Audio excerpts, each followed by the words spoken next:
You won't believe what my HOA president Karen tried to pull on my family. She wasn't content with her usual petty fines or nasty letters. This time she brought in backup. Not real backup, though.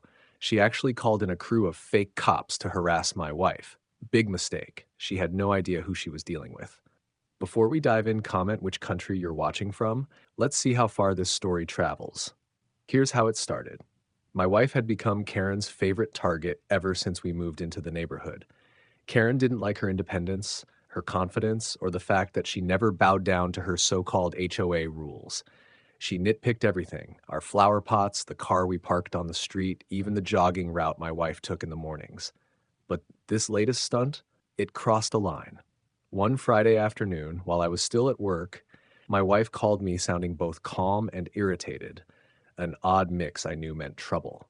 She said 3 men had shown up at our door wearing cheap, mismatched uniforms that looked like they came from a thrift store costume rack. They flashed fake-looking badges and claimed they were with HOA enforcement.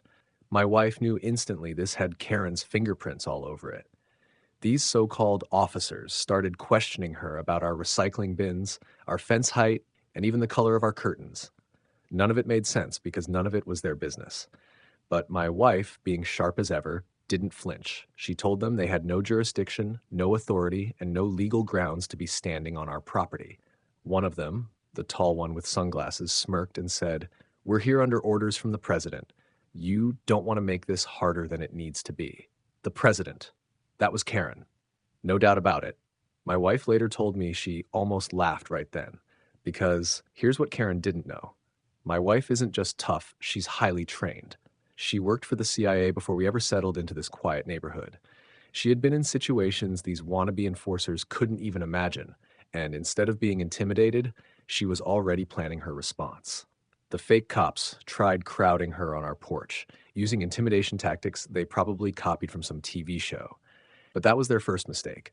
My wife gave them one last warning to back off, then stepped down the porch steps with a look that told them they were about to regret every choice they'd made that day. And Karen, she was watching from across the street, arms full, probably expecting my wife to crumble. She had no clue she had just lit the fuse on her own humiliation. The 3 fake cops weren't used to anyone standing their ground, much less a woman who looked calm and completely unshaken. One of them, the stocky guy with the buzz cut, stepped closer and jabbed a finger toward my wife's chest.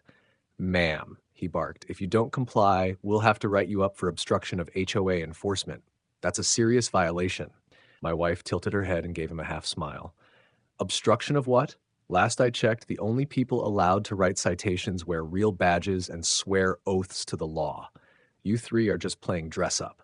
That jab cut deep, and I could picture Karen fuming across the street. This was supposed to be her power play, but instead, my wife was making her enforcers look ridiculous. The tall one in sunglasses decided to escalate. He stepped forward, trying to loom over her, and said, "You think this is a joke? We can take you down to the station right now." My wife laughed outright. "Station? Let me guess. It's in Karen's garage?" That's when things got physical. The stocky one reached out, trying to grab her wrist. What he didn't know was that he had just given my wife all the excuse she needed.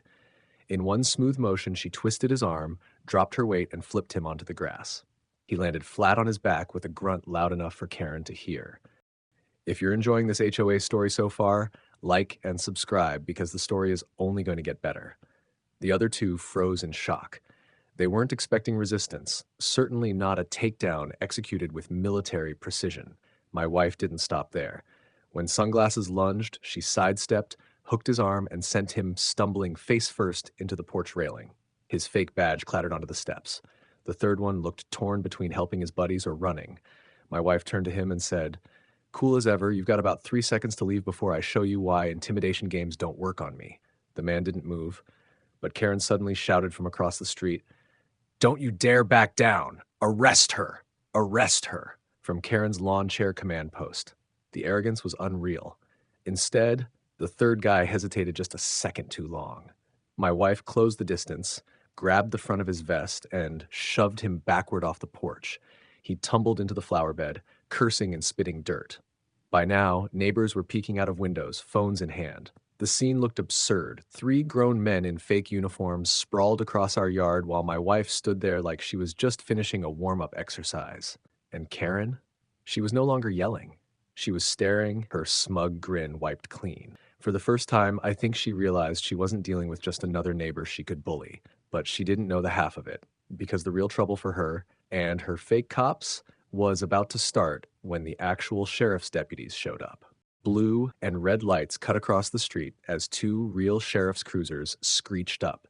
Neighbors poured onto their porches, phones up, recording every second. The fake officers tried scrambling to their feet, brushing off their knockoff uniforms, but it was too late. The real law had arrived.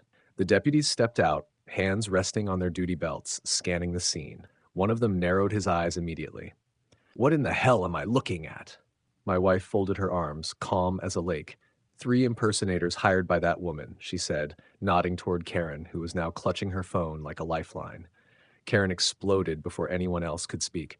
"Don't listen to her. These men are here on HOA business. She assaulted them. Arrest her now!"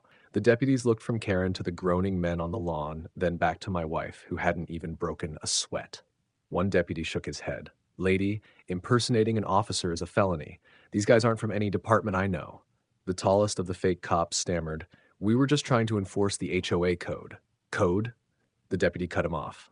"Son, the only code you just broke is Title 18, Section 912, impersonating a federal officer. That's 5 years prison time right there."